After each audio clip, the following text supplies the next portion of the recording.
बोकारो में 16 साइबर अपराधी गिरफ्तार। मौके से भारी संख्या में मोबाइल, नकली नोट, पोस्टल बार कोड सहित कई सामान बरामद। सभी आरोपी बिहार के नवादा, नालंदा और जमुई का रहने वाला। मुद्रा लोन सहित लॉटरी जीतने का झांसा देकर करता था लोगों को ठगी। बिहार में है मुख्य सरगना जहां से होती थी संचालन। पुलिस अन्य लोगों को तलाश में जुटी। बोकारो के सेक्टर 12 थाना क्षेत्र के बारी कोऑपरेटिव और मनमोहन सिंह कोऑपरेटिव से हुई सभी की गिरफ्तारी। सभी अपराधी बिहार के नालंदा, नवादा और जमुई के रहने वाले। साइबर अपराधी लोगों को प्रधानमंत्री मुद्रा लोन दिलाने के नाम पर ठगी का काम करता था। इसमें सबसे पहले इन आरोपियों के द्वारा इंस्टाग्राम में अपना एड पोस्ट करता था, जिसके माध्यम से लोगों को प्रलोभन देकर उनसे प्रोसेसिंग फीस के नाम पर मोटी रकम की ठगी की जाती थी।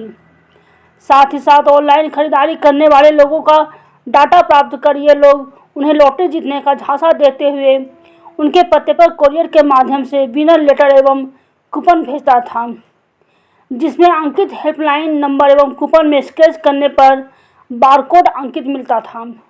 तब कस्टमर हेल्पलाइन नंबर पर संपर्क करके इनके पास फ़ोन लग जाता था तथा इनाम की राशि, जिसमें वहां उनसे प्रोसेसिंग फीस और जीएसटी के नाम पर मोटी रकम ठग लिया जाता था। इन सभी पकड़े गए 16 लोगों के द्वारा बताया गया कि हमारा सरगना सुमित नाम का व्यक्ति है जो पटना में रहता है। उसी के दिशा निर्देश पर हम लोग सारा काम करते हैं।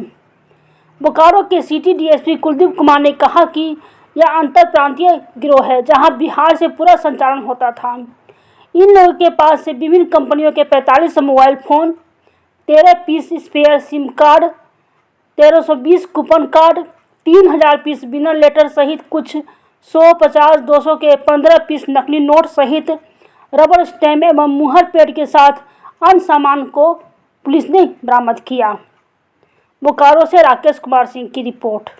विगत कुछ दिनों से सेक्टर 12 थाना में और पुलिस अधीक्षक महोदय को लगातार सूचना मिल रही थी कि कुछ साइबर अपराधी इस थाना क्षेत्र में जुटे हुए हैं और किसी घर में रह रहे हैं। इसी संबंध में आसूचना संकलन सेक्टर 12 थाना प्रभारी एवं इनके टीम के द्वारा किया गया, जिसमें कि बारी कोऑपरेटिव और मनमोहन कोऑपरेटिव में कुछ लोग हैं जो बिहार के रहने वाले हैं, अधिकतर नालंदा जिला के हैं, जो यहाँ पे टेक्नो सेवी हैं और ये साइबर अपराध करते हैं और कई लोगों के साथ पूर्व में ठगी कर चुके हैं। इस संबंध में एक टीम का गठन किया गया। टीम के द्वारा एक अच्छा काम किया गया है, जिसमें कुल 16 साइबर अपराधी पकड़े गए हैं और जिसमें से 11 लोग मनमोहन कोऑपरेटिव और 5 लोग बारी कोऑपरेटिव के किसी घर में भाड़े पे लेकर रह रहे थे।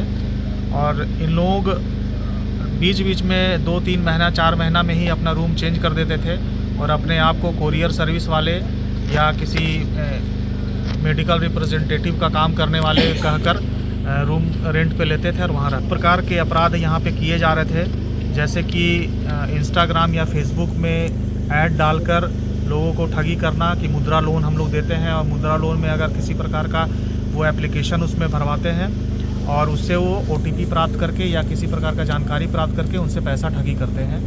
या ड्रीम 11 जो खेल के द्वारा कई तरह के आयोजन होता है उसमें से ठगी करते थे। स्क्रैच कार्ड इन लोग जनरेट किए हुए थे। स्क्रैच कार्ड में स्क्रैच कराकर जो चीज़ उनको निकलना है या अन्य महंगी सामग्री में निकली है, उस प्रकार से उन लोगों से छोटे छोटे अमाउंट में एक मोटा रकम इन लोग वसूली करते थे।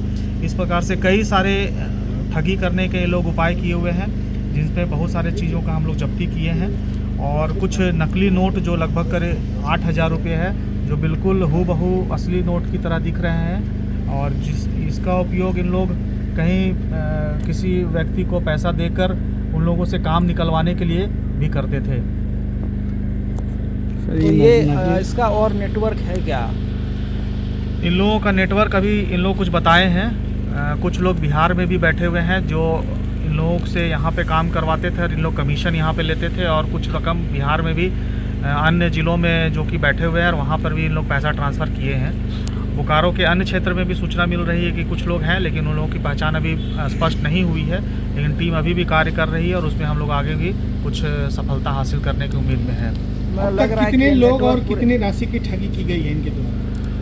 एग्जैक्ट तो किसी के द्वारा नहीं बताया जा रहा है, लेकिन इन लोग काफ़ी लोगों को ठगी किए हैं और वो बोकारो के ही नहीं कई जगह के हैं, कुछ बिहार के लोग भी हैं, झारखंड के कई लोग हैं जिनसे इन लोग ठगी किए हैं। किसी से 20,000, किसी से 25,000, किसी से लाख 2 लाख करके भी इन लोग ठगी करते थे। छोटे छोटे अमाउंट में पैसा मंगवाते थे और लोग दूसरे वॉलेट में भेजते थे और वहाँ से पैसा की निकासी करते थे और उससे ठगी करते थे। नकली नोट में भी संलिप्तता है क्या सर, इससे गिरोह से? अभी नकली नोट कहाँ से मिला है ये स्पष्ट नहीं हो पाया है, लेकिन अभी पूछताछ करने के बाद हम लोग इस पर स्पष्ट करेंगे कि नकली नोट कहाँ से आया है और इसका क्या मुख्य रूप से क्या प्रयोग करते थे।